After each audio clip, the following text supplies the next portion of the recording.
Hi student, I welcome you to this class. This is a lesson for class 9. This is unit 3 in your books. It is a prose. The name is The Man Who Knew Too Much. It is written by Alexander Barron. This is the part 1 of this lesson. This lesson has been divided into 2 parts. So here we'll discuss part 1 today. First of all I give you a very brief introduction. इस lesson में है क्या, जैसे हमें title से ही पता चल रहा है, the man who knew too much. एक ऐसा आदमी जिसे बहुत ज्यादा नॉलेज है. It is the writers account of a man who new a lot. He was a new soldier in the army but he had vast knowledge. अब ये जो आदमी है जिसके बारे में राइटर ने ये कहानी लिखी है, वो आर्मी में एक नया सोल्जर है, एक नया रिक्रूट है. लेकिन ऑल्दो वो नया है, उसको बहुत ज्यादा नॉलेज है अलग अलग चीजों के बारे में. His show off and overconfidence proves to be his weakness rather than his strength. जैसे कि इस सोल्जर को बहुत ज्यादा नॉलेज है, बहुत ज्यादा चीजों के बारे में पता है.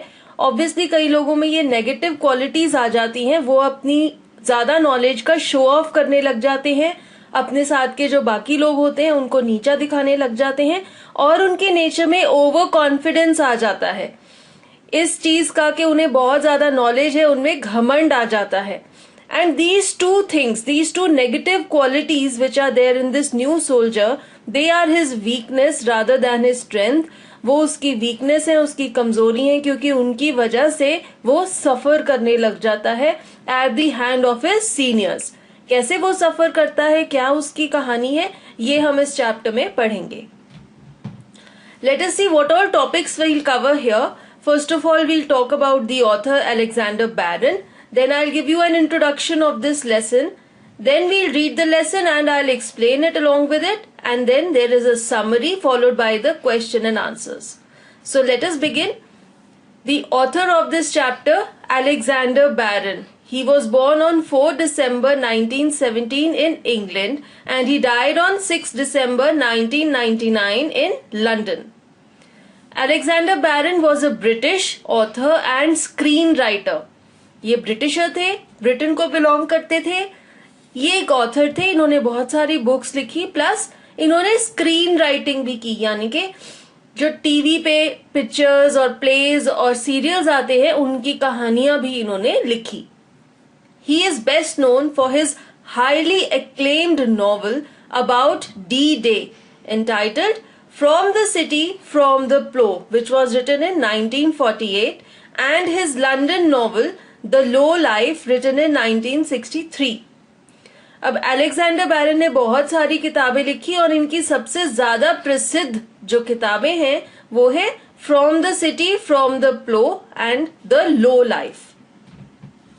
Alexander Barron has written many more novels including There's No Home, The Humankind, Queen of the East, Seeing Life and The How Life, film scripts and television plays. जैसा मैंने आपको पहले भी बताया था, ये स्क्रीन राइटर भी थे, तो इन्होंने ये सब बुक्स भी लिखी. आप देख सकते हैं यहाँ पर कुछ उनकी फेमस बुक्स की फोटोग्राफ्स, और साथ ही साथ उन्होंने बहुत सारी फिल्म्स की कहानियां भी लिखी.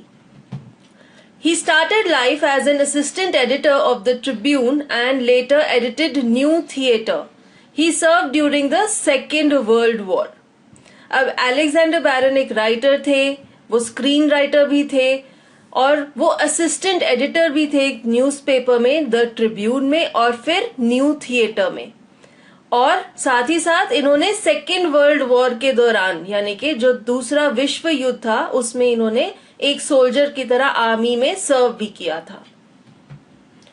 Here is a brief introduction of this lesson, The Man Who Knew Too Much. The story is about a young soldier named Quelch. तो कौन है ये सिपाही जिसे बहुत ज्यादा नॉलेज है, बहुत ज्यादा चीजें पता है? उसका नाम है क्वेल्च. He has been recently admitted in the army but has a vast and detailed knowledge of various things, guns, planes, etc. अब ये जो क्वेल्च है ये अभी अभी भर्ती हुआ है आर्मी में, लेकिन उसे पहले से ही इन सब चीजों के बारे में, बंदूकों के बारे में, जहाजों के बारे में बहुत ज्यादा नॉलेज है. He is keen to earn medals and positions and so keeps on increasing his knowledge.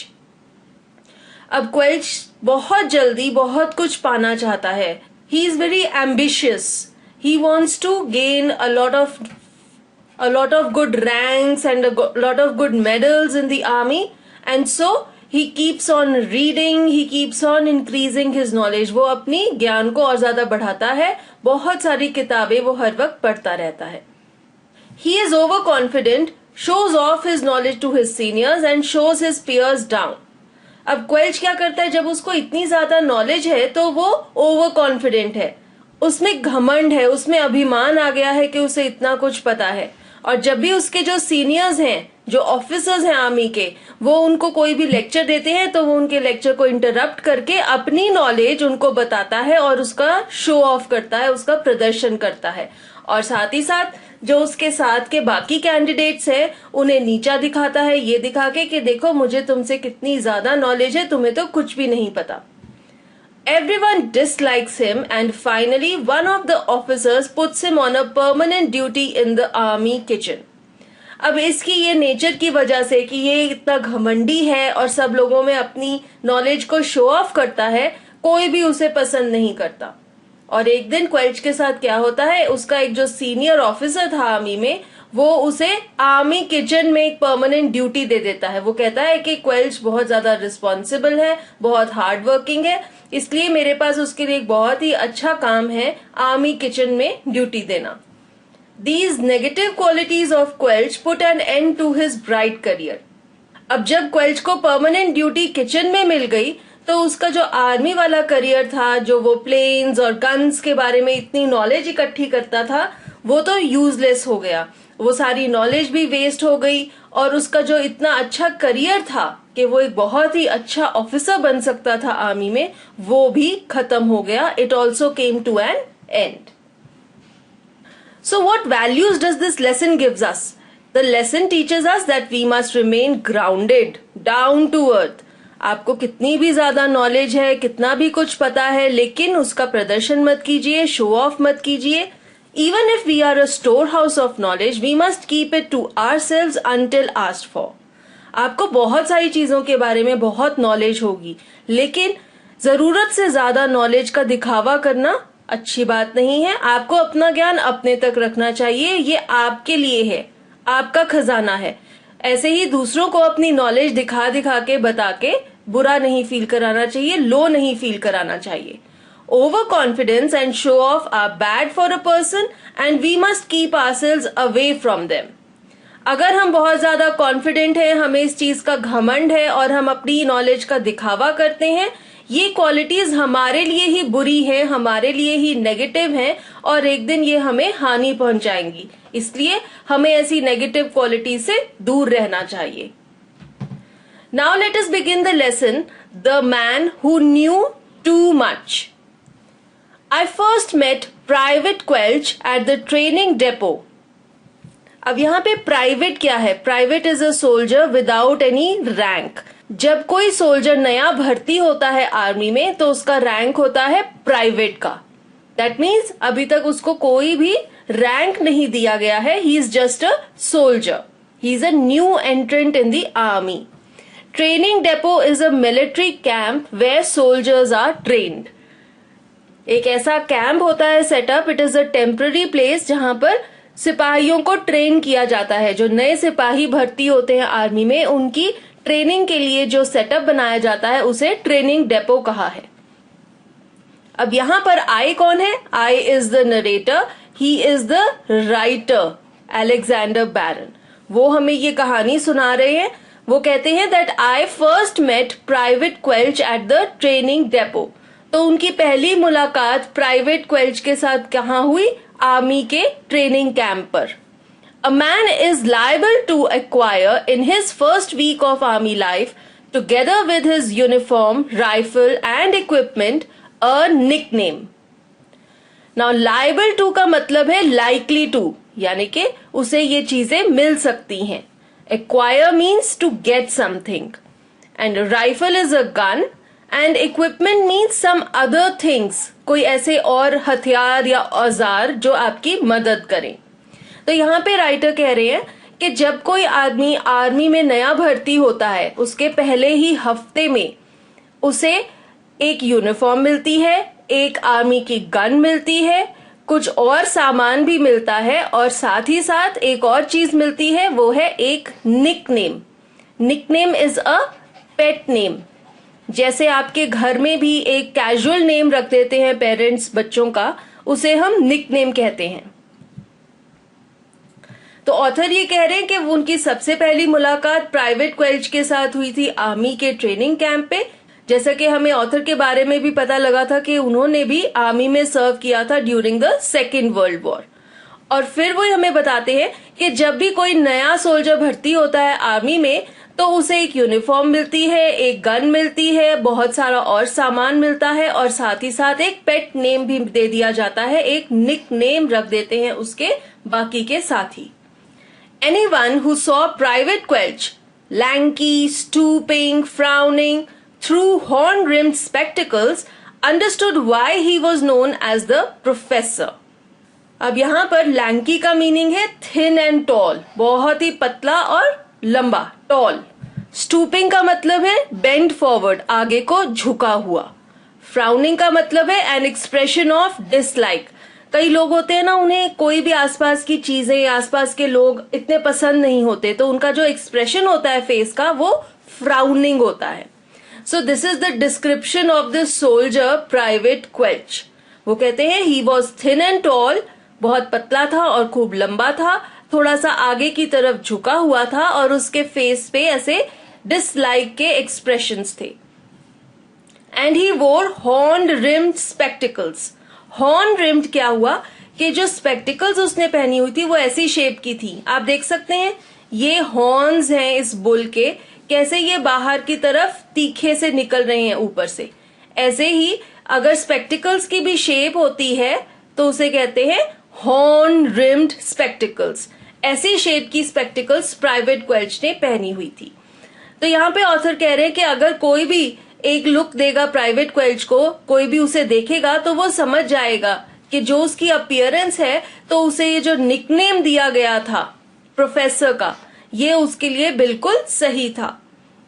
तो यहाँ पे हमें पता चलता है कि प्राइवेट क्वेल्च की अपीयरेंस ऐसी थी, प्रोफेसर जैसी। वो बहुत ही पतला था, बहुत ही लंबा था, थोड़ा आगे की तरफ झुका हुआ था और उसके फेस पे एक गंभीरता और डिसलाइक का एक्सप्रेशन था और साथ ही साथ उसने ऐसे मोटे मोटे हॉर्न रिम की शेप के स्पेक्टिकल्स भी पहने हुए थे। Those who had any doubts on the subject lost them after 5 minutes conversation with him. Doubts means a feeling of uncertainty about something.